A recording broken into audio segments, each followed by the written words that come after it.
दिल्ली में होगी triple engine की सरकार।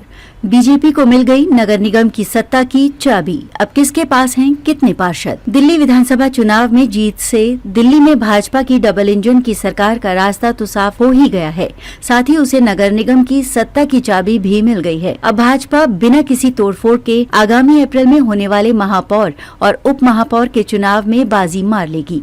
इससे दिल्ली में पहली बार भाजपा की ट्रिपल इंजन की सरकार बन जाएगी। विधानसभा चुनाव में जीत के बाद खुशी मनाते भाजपा कार्यकर्ता। कैसे तय होगी भाजपा की नगर निगम की राह? विधानसभा चुनाव जीतने से भाजपा को सत्ता की चाबी मिल गई है, क्योंकि सत्तारूढ़ पार्टी के विधायक को विधानसभा अध्यक्ष बनने का मौका मिलेगा और वो ही अपने विवेक से नगर निगम में 14 विधायकों को सदस्य मनोनीत करेगा। आप सरकार में अभी तक की परंपरा के अनुसार सत्तारूढ़ पार्टी के विधायकों को अधिकतम संख्या में मनोनयन किया जाता रहा है। ऐसे में 14 में 13 विधायक भी भाजपा के नगर निगम में मनोनीत होते हैं तो भी भाजपा का बहुमत हो जाएगा। अभी वर्तमान स्थिति में भाजपा के 120 पार्षद है, जबकि आपके पास 121 और कांग्रेस के पास 8 पार्षद है। इसमें भाजपा के 8 पार्षद जीत गए हैं। इससे भाजपा के पार्षदों की संख्या 212 हो गई है। वहीं 3 आपके पार्षद विधायक बनने से आपके पार्षदों की संख्या 118 हो गई है। अगर 14 में से 13 विधायक ही भाजपा के नगर निगम में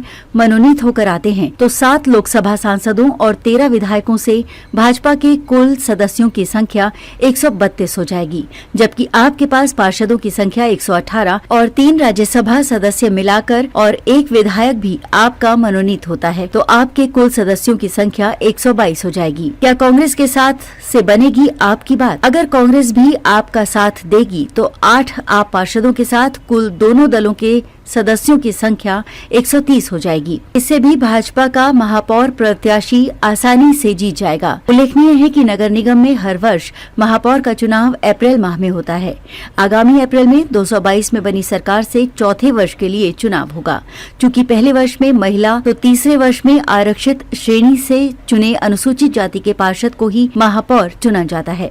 ऐसे में चौथे वर्ष में कोई भी पार्षद जो भाजपा का प्रत्याशी होगा वो चुनाव आसानी से न केवल महापौर का चुनाव जीत पाएगा बल्कि उप महापौर का चुनाव भी जीत जाएगा। स्थायी समिति में भाजपा को फिर करनी होगी मेहनत। स्थायी समिति के गठन का मामला सुप्रीम कोर्ट में लंबित है, लेकिन आने वाले दिनों में स्थायी समिति का गठन होता है और चेयरमैन का चुनाव होता है तो भाजपा को मुश्किल हो सकती है, क्योंकि स्थायी समिति के एक सदस्य जो कि सदन से चुने गए गजेंद्र दराल वो अब निगम से इस्तीफा दे देंगे तो सदन से फिर से स्थायी समिति का सदस्य चुनना होगा। अभी भाजपा के पास स्थायी समिति में कितने सदस्य? चूंकि स्थायी समिति के सदस्य के चुनाव में केवल निर्वाचित पार्षद ही मतदान करते हैं, ऐसे में नगर निगम की खाली सीटों से हुए उपचुनाव से पूर्व स्थायी समिति के सदस्य का चुनाव होता है तो भाजपा के पास सदस्य जीतने के लिए संख्या नहीं है, क्योंकि आपके पास 118 और भाजपा के पास 112 ही सदस्य हैं। ऐसे में इस चुनाव को जीतने के लिए भाजपा को जोड़ तोड़ करनी होगी। अभी फिलहाल भाजपा के पास स्थायी समिति में 10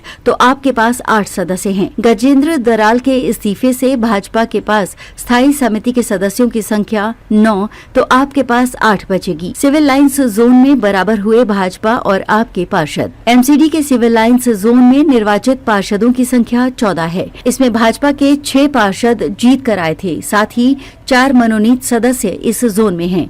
अब मनोनीत पार्षद राजकुमार भाटिया विधायक निर्वाचित हो गए हैं। ऐसे में एक मनोनीत पार्षद कम होने से आप और भाजपा के सदस्यों की संख्या 9 हो गई है। ऐसे में आने वाले दिनों में होने वाली वार्ड कमेटी की भाजपा को कोई प्रस्ताव पारित करना होगा तो उसके लिए भाजपा के पास बहुमत नहीं है।